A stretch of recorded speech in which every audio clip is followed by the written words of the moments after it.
latar belakang sejarah Kesultanan Mataram, menggetarkan, mendebarkan, menggelorakan semangat, cinta, dan perjuangan umat manusia yang ingin menyibak misteri kehidupan ini. Cerita ini ditulis dan diolah oleh Bu Nergis Muriono, pengarah cerita dan naskah Agung Bahrodi, ilustrasi musik Haris Sabar, teknik dan montase Jamie Mumu, dengan sutradara Ferry Fadli. Kali ini mengetengahkan episode ke-11 dengan judul Alam Prayangan.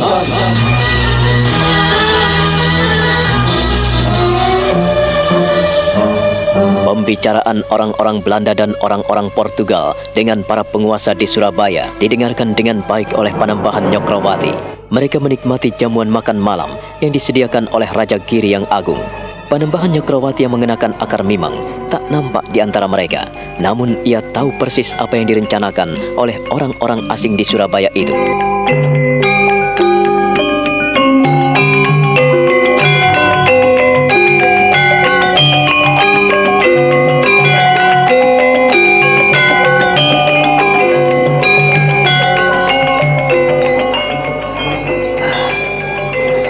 Bisa membiarkan Eyang Giri menusuk dari belakang. Sebelum api itu berkobar-kobar, aku harus menyiramnya terlebih dahulu dengan air. Ternyata benar apa yang disampaikan oleh Paman Panji Wirobumi. Eyang Giri tidak main-main. Beliau semakin tua dan rabun dan lelah sekali sehingga tidak sadar kehadiran orang-orang asing di Surabaya ini bisa mengancam ketentraman Mataram. Aku harus segera kembali ke Mataram dan memberitahukan hal ini pada Pak Lima Bumi.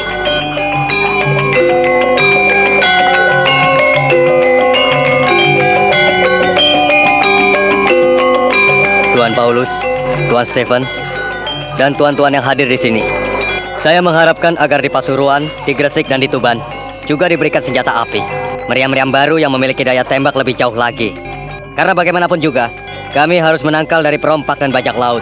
Kalau kita ingin menikmati ketenangan, maka kita harus lebih kuat. Betul sekali, Tuan Adipati Pekik. Memang apa yang Tuan katakan itu ada benarnya. Kalau kita ingin aman dan berkuasa, kita harus memiliki kekuatan. Kalau kita tidak memiliki kekuatan, maka kita akan gampang dikalahkan dan dilecehkan oleh orang-orang yang jauh memiliki kekuatan. Kami akan menempatkan meriam-meriam terbaru untuk pemerintah Surabaya, Adipati Pekik. Jangan khawatir. Pesanan Tuanku Raja Giri kami dengarkan. Senjata api pun kami kirimkan dan kami persembahkan untuk Raja Agung yang bijaksana. Terima kasih atas perhatian para yang mulia. Kepedulian pemerintah Nederland dan pemerintah Portugal bagi kami di Surabaya ini sangat kami harapkan. Tapi kami mohon Tuan Adipati Pekik supaya para perampok dan bajak laut dari Madura, dari Makassar, dari Bugis boleh kami hadapi dengan senjata api. Semuanya itu tergantung keadaan, Tuan Paulus. Tuan-tuan tahu bahwa mengendalikan mereka tidaklah gampang, sebab mereka bagaikan singa-singa yang lapar. Kalau mereka kami biarkan, mereka akan merajalela. Tetapi kalau kita tentang, mereka akan semakin membabi buta, merajah-rayah para nelayan biasa dan pedagang-pedagang yang melewati jalur Surabaya ini. Itulah Tuan Adipati. Kami mengemban tugas dari pemerintah Nederland agar kami bisa membantu tuan-tuan yang bijaksana di Surabaya ini. Dan kami berharap agar Surabaya ini memiliki kekuatan, karena kami sudah melihat Mataram menunjukkan taring-taringnya. Oh, good, Mataram. Kami juga sudah mendengar bagaimana Mataram berkibar dan mengibarkan panji-panjinya. Ya, kami memikirkan tuan-tuan, jangan sampai kita ketinggalan dengan Raja Mataram. Itu raja muda sangat berhasil membangun.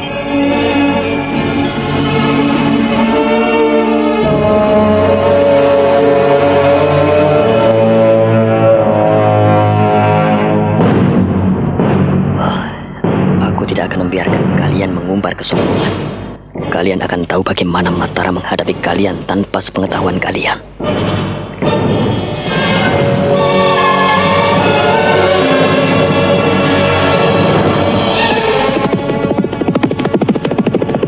Dan memang benar apa yang dikatakan Panembahan Nyokrawati. Pada pagi-pagi sekali, rombongan prajurit pilihan dari Mataram menuju ke Surabaya.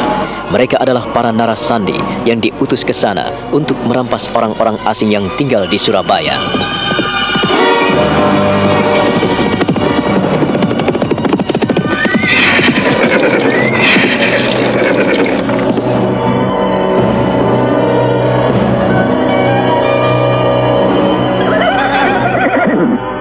Saya minta mulai dari sini, tak ada seorang pun yang mengendarai kuda. Saya minta Paman Surotani memimpin anak-anak muda menuju ke Jordan. Sementara saya sendiri akan menuju ke Gresik. Jangan ada yang menimbulkan kecurigaan bagi orang-orang di Surabaya. Ingat, kita harus senantiasa mengadakan hubungan timbal balik. Jaga diri kalian. Jangan sampai ada yang lengah. Kita tidak boleh memasuki istana Surabaya. Masing-masing menjalankan tugas dengan sebaik-baiknya. Pasuruan, Winongan, Jortan, Gresik, Kapulungan, Lumajang. Semua harus ada di tangan kita. Dan orang-orang baru dari barat itu harus kita singkirkan. Kita singkirkan kekuatan mereka hingga mereka putus asa. Hamba Kanjeng Pangeran.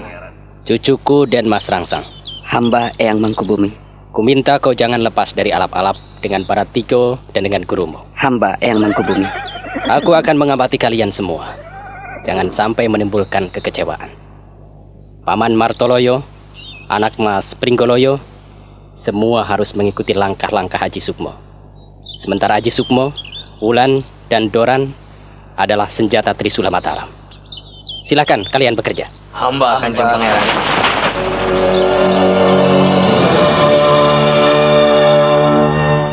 Putra-putra Mataram terpilih itu segera melompat dan menuju ke tempat tugas masing-masing.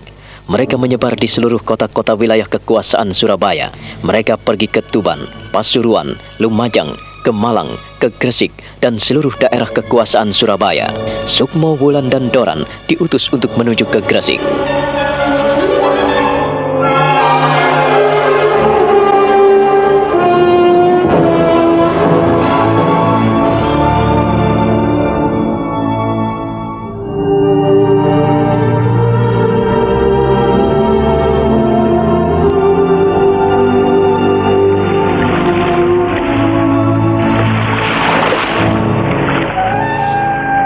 Doran, Sukmo, di depan kita adalah rumah Tuan Stephen Dunsen.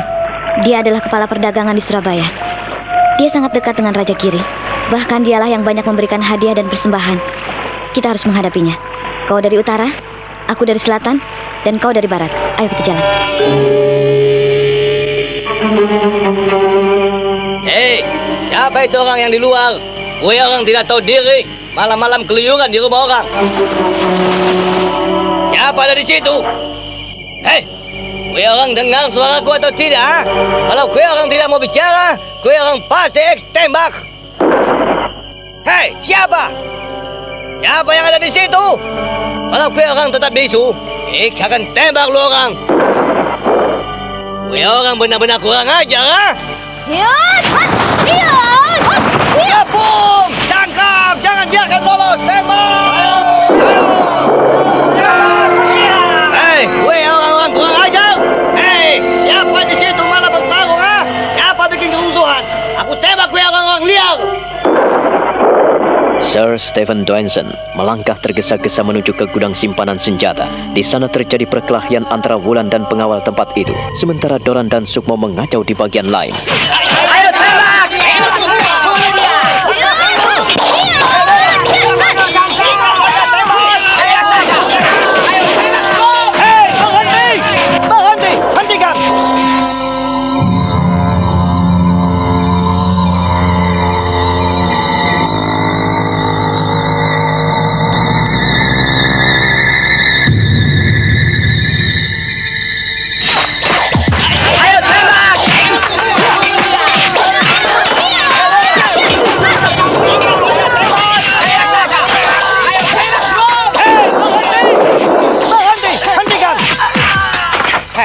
Siapa kau yang berani masuk, ha? Siapa?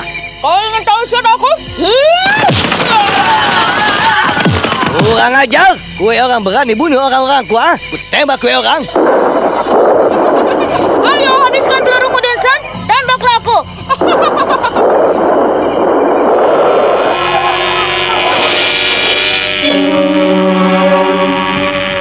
Sir Stephen Doenson menembak berkali-kali ke arah tubuh Wulan, tetapi perempuan cantik itu tidak mempan senjata api. Peluru yang mengenai tubuhnya mental begitu saja, bagaikan mengenai baja hingga menimbulkan percikan-percikan bunga api. Wulan tak bergeming, bahkan ia bertolak pinggang, melangkah mendekati Sir Stephen Doenson.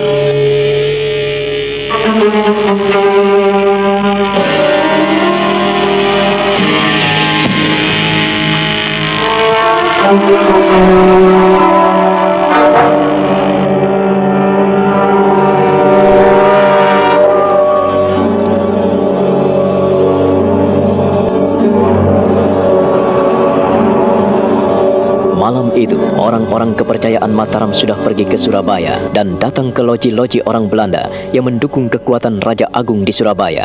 Wulan, Sukmo, dan Doran disertai Alap-Alap, Barattigo, serta Raden Mas Rangsang pergi ke rumah Sir Stephen Doenson. Wulan bertolak pinggang ketika Sir Stephen Doenson menembakinya, namun peluru-peluru itu tak mempan menyentuh tubuhnya.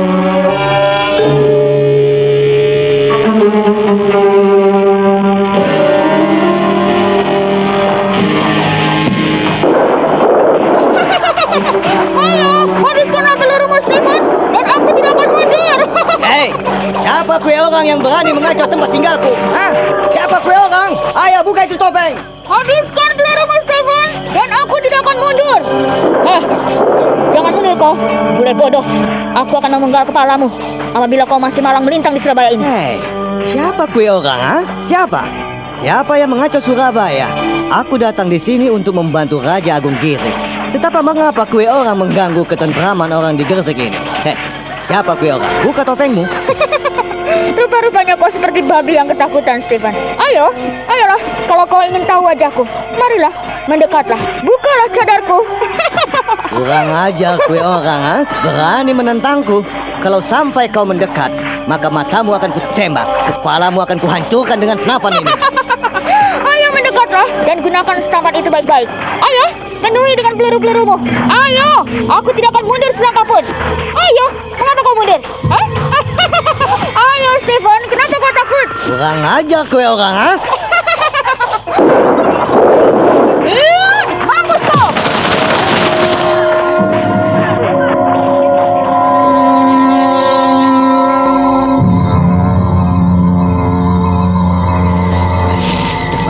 Setan! Hantu! Wulan tertawa terbahak-bahak menyaksikan Stephen Doenson lari pontang-panting menuju ke loji. Wulan tertawa lebar, lalu perlahan-lahan membuka cadarnya. Stephen Doenson langsung mengunci diri di dalam kamarnya, tak berani berkutik akibat menghadapi Wulan yang tidak mempan dengan senjata api. Bahkan ketika ia melontarkan tembakan jitu ke kepala Wulan, ternyata tembakan itu mental. Bahkan perempuan itu tertawa dan menyabetkan pedangnya yang berkilat-kilat hingga senapannya terpental jatuh dari tempatnya.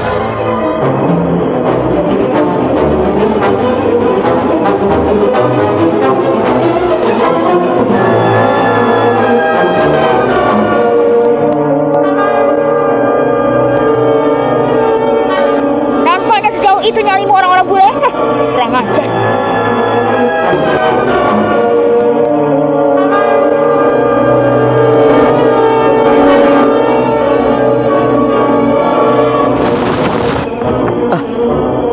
Ini Mas Wulan.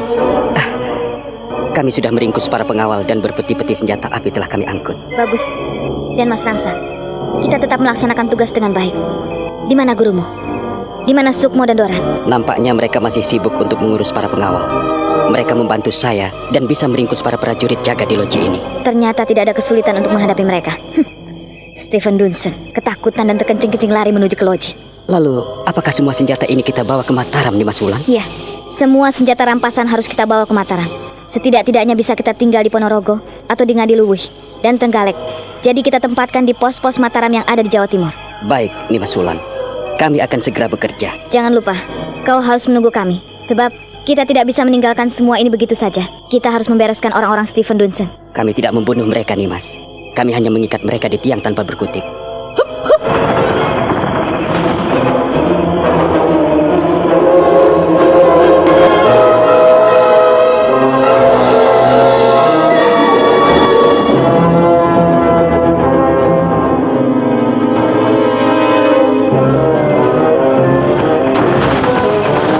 Sukmo, Doran, bagaimana tugas kalian?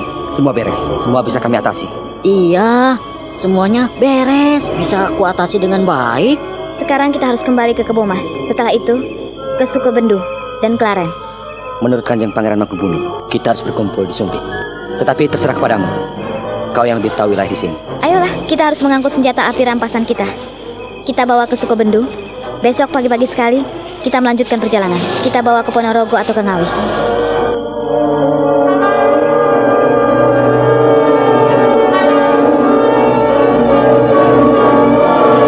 Wulan, Sukmo, Doran, Raden Mas Rangsang, Alap-Alap, Barat Tigo, Borekso, dan semua yang membantu meringkus orang-orang Stephen Dunson di Loji Gresik kini meninggalkan loji orang Belanda itu.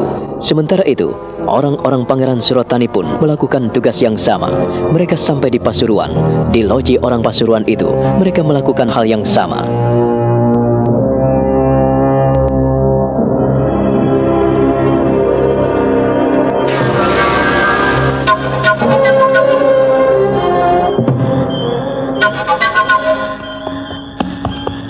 Hei, ada apa Robert? Rampok tuan. Banyak orang-orang memasuki loji kita. Mereka banyak membunuh para pengawal. Apa? Iya tuan Richard. Banyak orang asing bertopeng hitam yang menyerang kami. Mereka menggunakan senjata tajam tuan. Apakah kalian tidak bisa menanggulanginya? Keadaan semakin gawat tuan Richard. Kami telah berusaha. Robert, kerahkan seluruh pengawal. Jangan sampai mereka lolos. Kepung, tangkap hidup atau mati. Baik tuan Richard.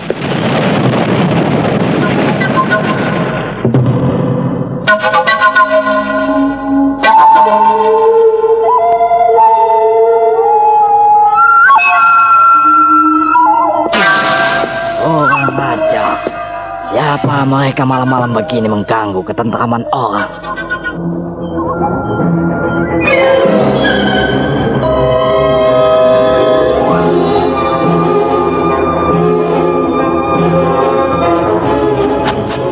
Kakang Manduro Rajo. Bagaimana? Kita masuk saja?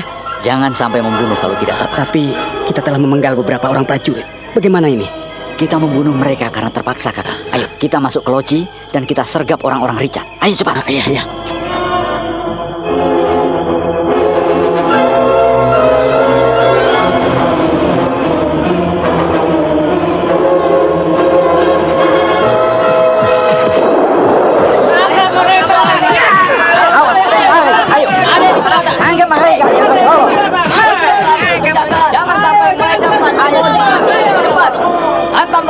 Tembakan yang jitu.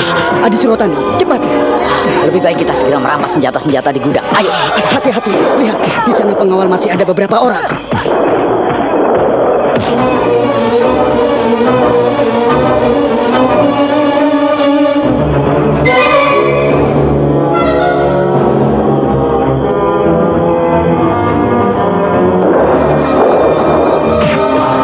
Hati-hati, kakak. Ya, kau yang harus hati-hati. Jangan sampai menembak kita. Ayo cepat, kita merangkak. Jagaan mereka cukup ketat. Adipati Manduro Rejo, Adipati Sumedang, dan Surotani terus merangkak menuju ke dekat gudang yang masih dijaga ketat oleh para penjaga. Prajurit-prajurit Portugal itu nampak bersiaga penuh dengan senjata api di tangan. Pedang mereka menggantung di pinggang, dan ketika mereka sudah sampai di gudang itu,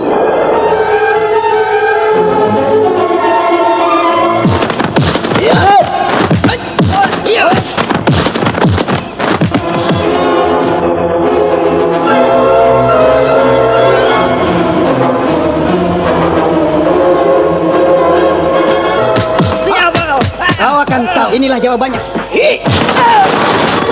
Mampuslah kau. Iya. Ayo, majulah. Siapa kau? Buka topengmu. Ayo, siapa kau? Tidak perlu bertanya.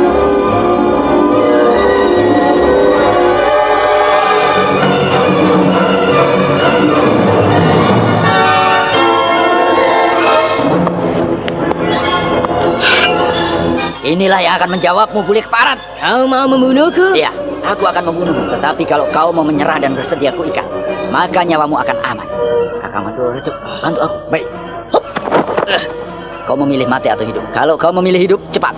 Letakkan senjatamu dan biarkan kami mengikatmu. Tetapi kalau kau tidak takut mati, ya, majulah. Jangan bunuh aku. Jangan bunuh aku. Jatuhkan senjatamu dan angkat tangan. Baik.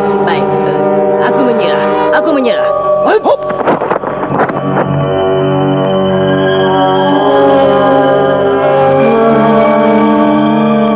Serdadu-serdadu Portugis yang menjaga gudang senjata di loji itu akhirnya menyerah. Mereka diikat di tiang. Setelah selesai melakukan tugasnya, Adipati Manduro Rejo, Adipati Sumedang, dibantu oleh prajurit-prajurit pilihan lainnya, berhasil memasuki gudang persenjataan.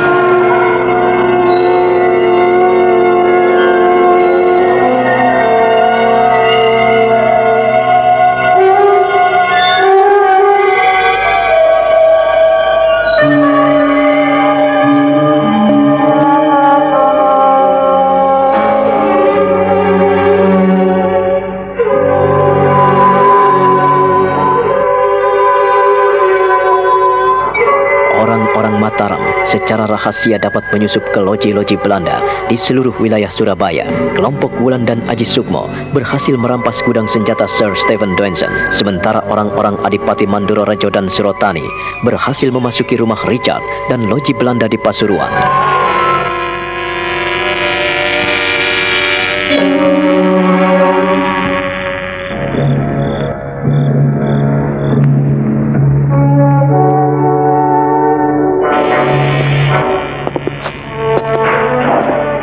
Bagus.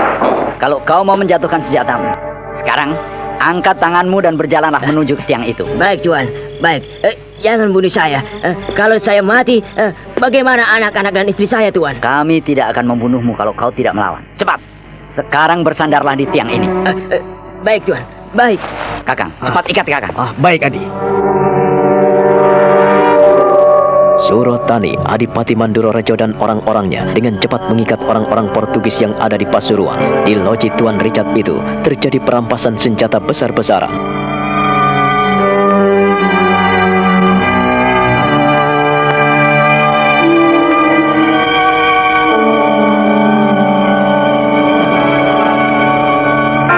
Richard menjadi kebingungan sebab orang-orangnya tak ada yang kembali ke tempatnya. Ia mondar-mandir di dalam ruang pribadinya. Ia membawa senapan, namun ia tidak berani keluar dari biliknya sebab suasana tiba-tiba menjadi sunyi dan hening sekali.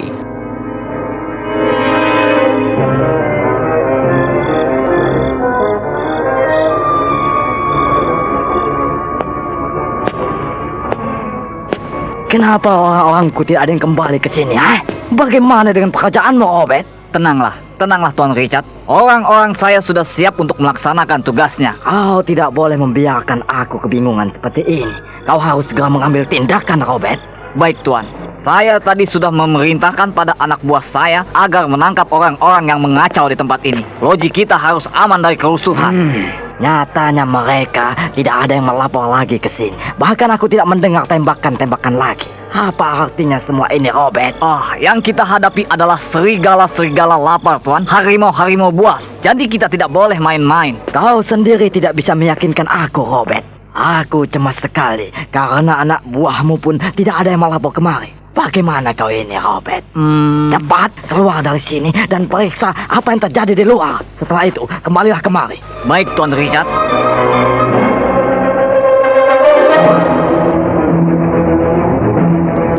Robert, pengawal pribadi Tuan Richard itu, tergopoh-gopoh meninggalkan tuannya, lalu memeriksa di sekeliling loji. Ia terkejut sekali ketika sampai di depan gudang persenjataan.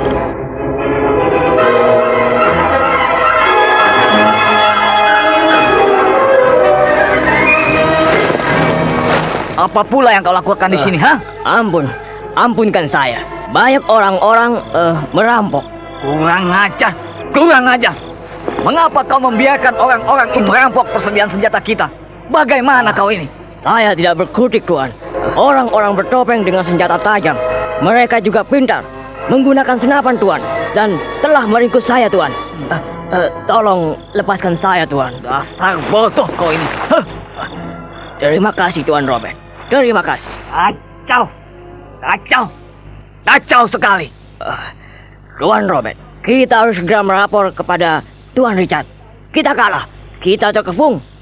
Dan lihatlah, kawan-kawan saya banyak yang mengalami nasib yang sama, Tuan Robert. Bahkan 2 orang telah tewas. Kepalanya terpenggal, Tuan. Kita tidak bisa tinggal diam seperti ini. Ayo, ikut aku. Baik, Tuan.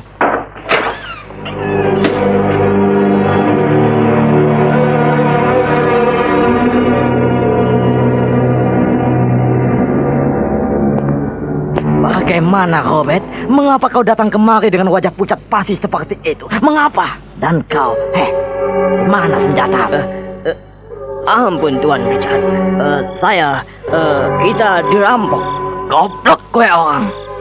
Kenapa tidak bisa menjaga diri, ampunkan, Tuan Richard. Kita tidak boleh menutup mata. Terjadi bencana besar di loji kita. Apa yang telah terjadi, Robert?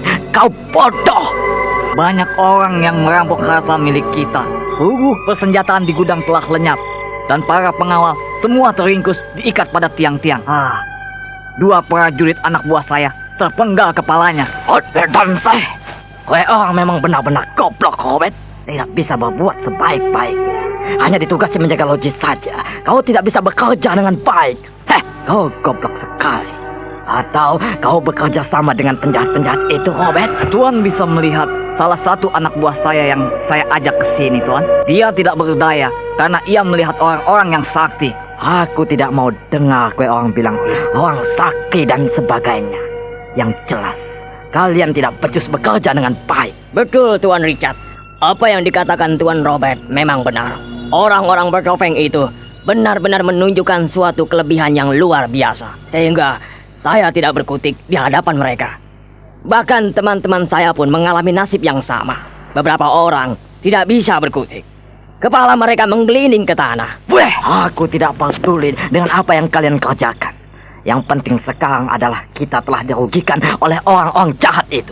Tuan Richard, kita di sini adalah di bawah wewenang dan izin Tuan Raja yang bijaksana. Tuan Raja yang bijaksana harus bertanggung jawab atas kerugian ini. Kita harus melapor ke sana. Apa, Robert?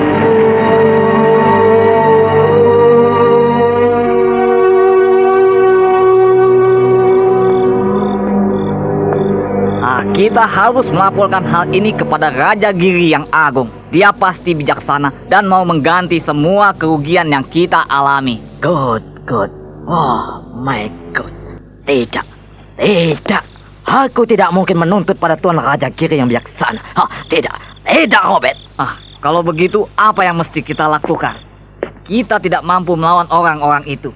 Dan kalau banyak perampok yang merampas harta milik kita, bukankah ini tanggung jawab Tuan Raja Giri?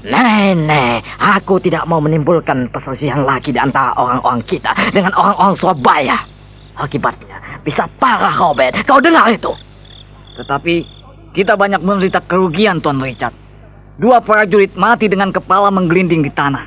Sementara yang lain terikat pada tiang tak berdaya. Tuan Richard, usul Tuan Robert saya kira cukup tepat. Kita harus menuntut Raja Giri.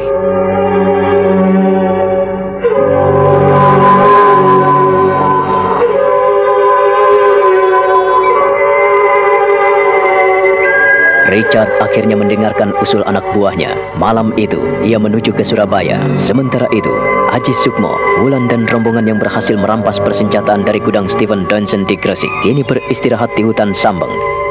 Sukmo duduk di bawah pohon besar. Ia bersidakap untuk menghilangkan hawa dingin. Wulan dan Doran ada di samping kanan dan kirinya. Sementara Raden Mas Rangsang, Alap-Alap, Barat Tigo dan kawan-kawannya yang lain telah tertidur lelap karena kelelahan.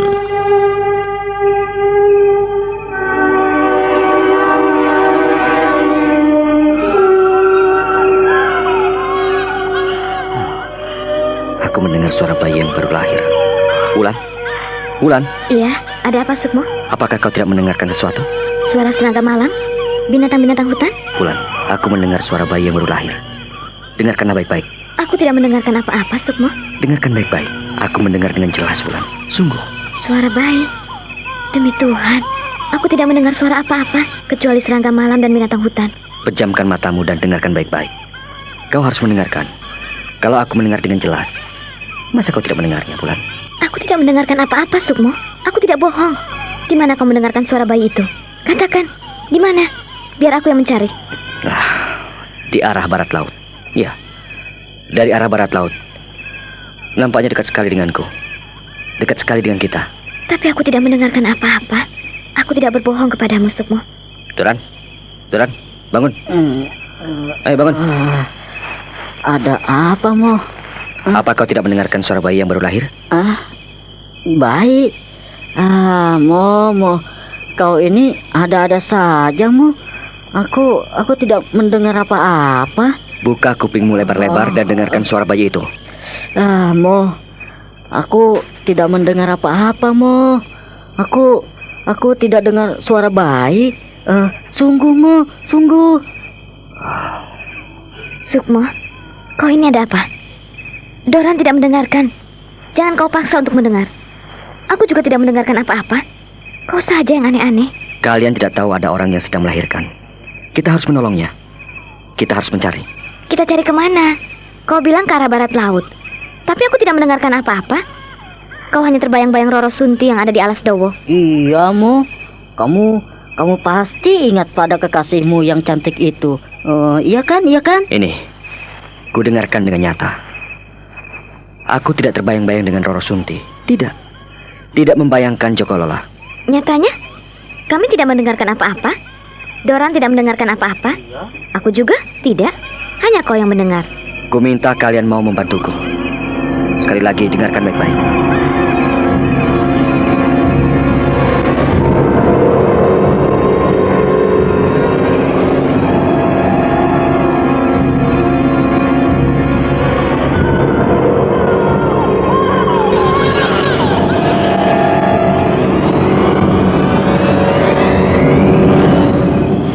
Bagaimana, Doran? Kau sudah mendengarkan? Aku tidak mendengar apa-apa, Mo. Sungguh, aku tidak dengar suara apa-apa. Kau, Wulan? Sama. Aku tidak bisa mendengarkan suara bayi itu. Suara bayi? Aku tidak dengar kok. Kau barangkali mimpi, Mo. Kau kelelahan. Teringat Sunti ya? Masa ada orang terjaga bisa mimpi? Aku belum tidur. Bagaimana mungkin aku bisa mimpi?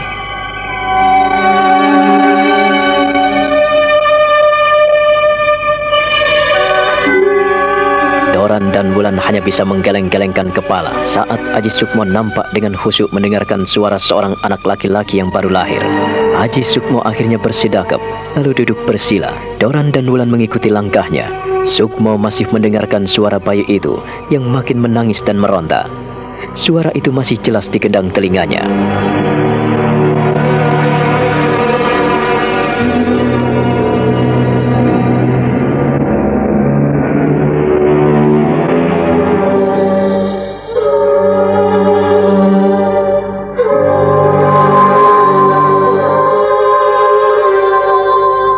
Malam itu, setelah pulang dari loji Sir Stephen Dunson, Wulan dan Doran heran sekali melihat Aji Sukmo semakin khusyuk, duduk bersila dan bersidakap.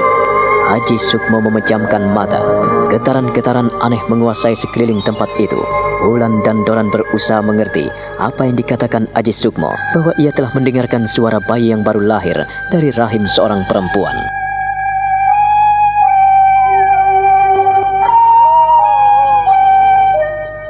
Sukmo, seringkali kau menunjukkan hal-hal aneh di depan mataku. Apa sebetulnya yang tengah kau alami, Aji Sukmo? Kau bilang mendengar suara bayi yang baru lahir. Tapi aku dan Doran tidak mendengarkan suara itu. Apa sebetulnya yang kau alami, Aji Sukmo? Baiklah, aku akan mencoba mengikutimu. Duduk bersila dan bersemadi. Doran. Iya, Wulan. Ada apa? Karena Sukmo bersemadi, maka ikutilah langkah-langkahnya. Duduklah bersemadi dan ikutilah apa yang dilakukannya. Iya, Wulan, iya. Kau bergeserlah sedikit. Kita bantu apa yang dihadapi sahabat kita. Iya, Wulan. Tetapi tadi dia bilang mendengarkan suara bayi. Kita tidak mendengarkan apa-apa ya.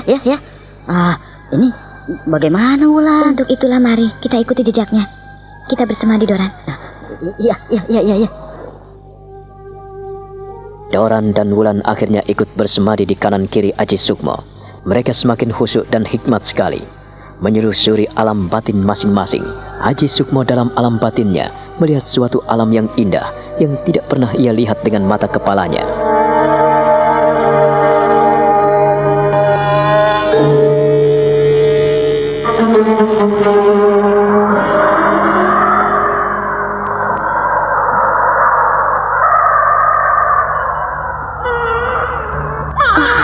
Anakku, kau tampan sekali.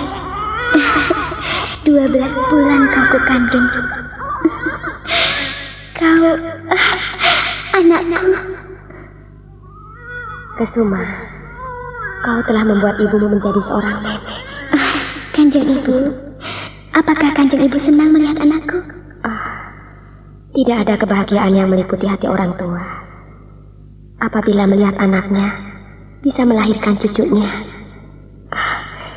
Ibu bahagia sekali, Kesuma. Anakmu lahir laki-laki dan ia sehat sekali. Kanjeng Romo. Anakku Dewi Kesuma, kini aku telah menjadi kakek. Tak kusangka waktu berjalan begitu cepat. Kini kau telah menjadi seorang ibu, anakku. Kanjeng Romo, karena Kanjeng Romo ada di sini, Kesuma ingin agar Kanjeng Romo sudi memanggil suamiku. Kesuma, anakku. Kali ini Aji Sukmo masih ada di Sambeng. Ia menjalankan tugas dan kewajibannya. Ia sekarang mengabdi di Mataram. Kita tidak boleh mengganggunya, anakku. Tapi Kanjeng Romo, cucumu membutuhkan seorang ayah. Dia juga belum kita beri nama.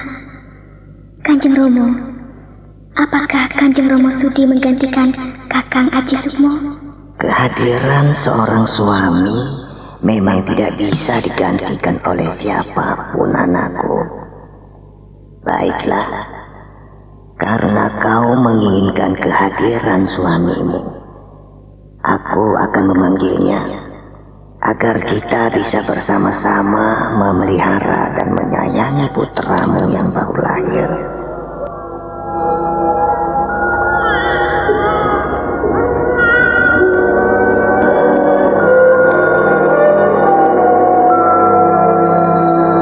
Kiai Ageng Joyokusumo bersedekap dan memejamkan mata di sisi putrinya yang baru saja melahirkan cucunya. Joyokusumo semakin khusyuk.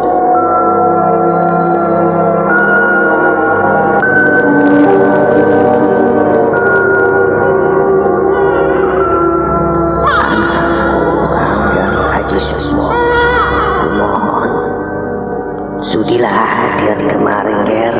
Sebab di hari bahagia ini tidak baik apabila kau tidak datang. Hadirlah, anakku. Istrimu merindukanmu.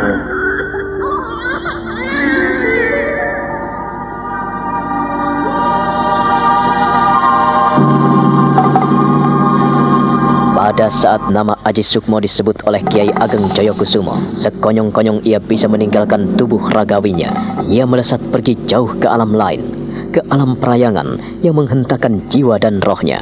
Kini ia sampai di suatu tempat yang belum pernah ia jamah. Ia melihat alam yang begitu indah, istana perayangan.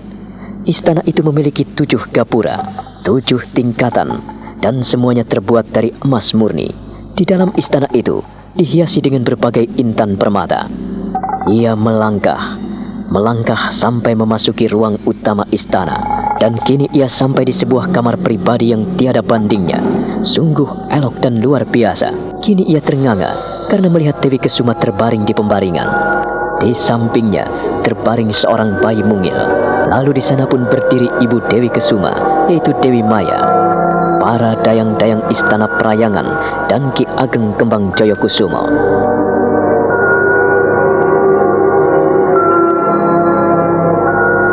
Durjata Dewi Toro, Gusti yang Maha Agung.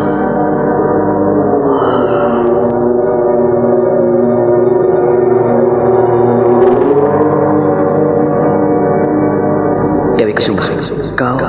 Kakang Aji Sukmo. Kakang, lihatlah ini. Siapakah dia? Dewi Kesuma, kau telah melahirkan seorang bayi mungil. Ia laki-laki, Kakang.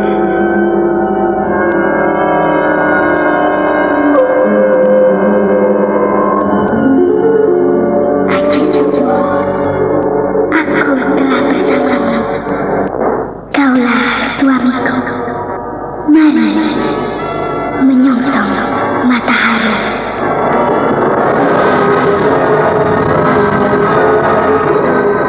Inikah makna dari kata-kata saat aku mengambil pusaka Nyai Sampurjana Sutra? Dewi Kesuma, Ini aku, Dewi Kesuma. Dewi Kesuma, aku sesungguhnya belum mengerti apa yang terjadi sebetulnya di dalam hidupku. Kau tidak perlu bertanya-tanya lagi, Kakang. Kaulah suamiku. Kakang, mari Kakang, kita menyongsong matahari. Matahari akan bersinar dan memberikan cahayanya yang lembut pada kita. Kita yang mengharapkan kehadirannya. Dewi Kesuma.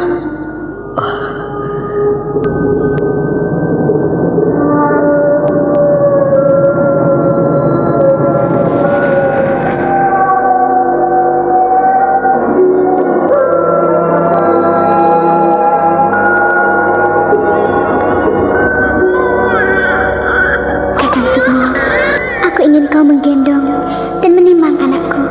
Gendonglah Kakang. Dialah buah cinta kita.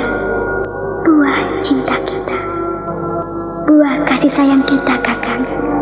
Gendong dan timanglah dia, agar dia bahagia dalam dekapanmu. Seperti kurasakan betapa bahagianya aku dalam rengkuhanmu. Oh ya, anakku. Dia anakku. Iya, dialah anakmu, Ger. Buah cintamu bersama Kesuma. Kau adalah menantuku. Kau menantu yang baik. Jangan heran dan kaget, Aji Sukmo, Ger anakku. Sayangi dan kasihilah anakmu. Kau telah melengkapi segala impian dan harapan kami. Kau adalah menantuku, anakku. Aji Sukmo, janganlah ragu-ragu. Gendong dan timanglah anak kecil itu. Dia adalah buah hatimu, Ger. Dia anakku. Dia anakku.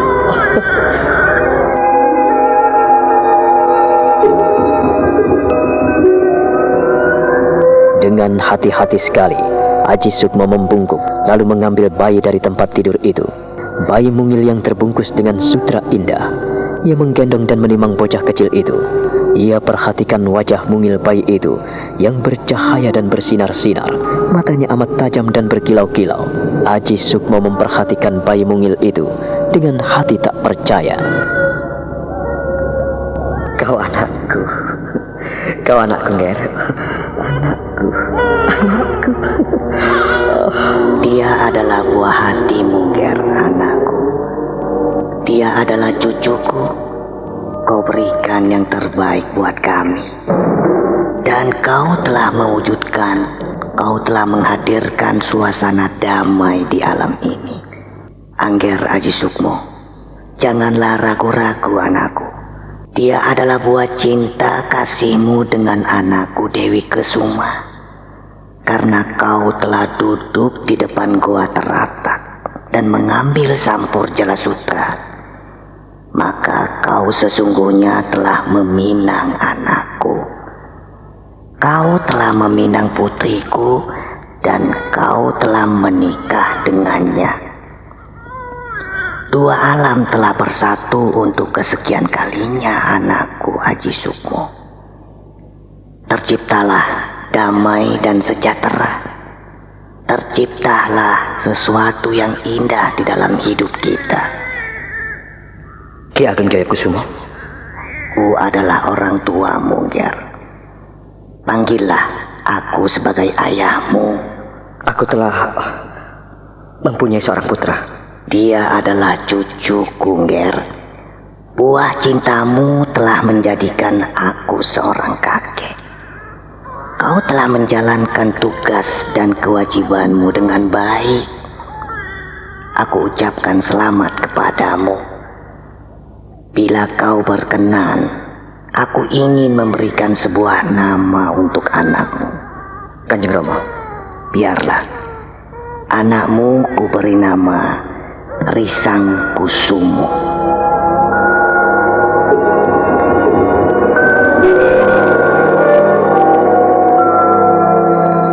Ki Ageng Kembang Jayakusumo memberikan nama bocah kecil itu dengan Risang Kusumo.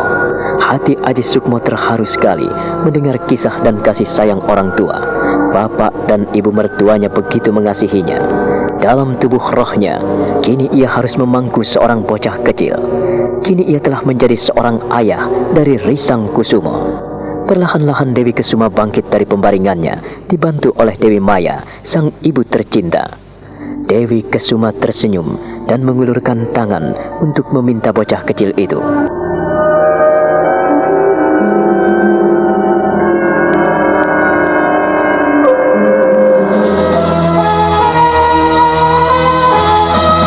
Nah, bagaimana kisah selanjutnya? Saudara pendengar, silakan menunggu seri berikutnya dalam serial Wahyu Astabrata ini. Sampai jumpa.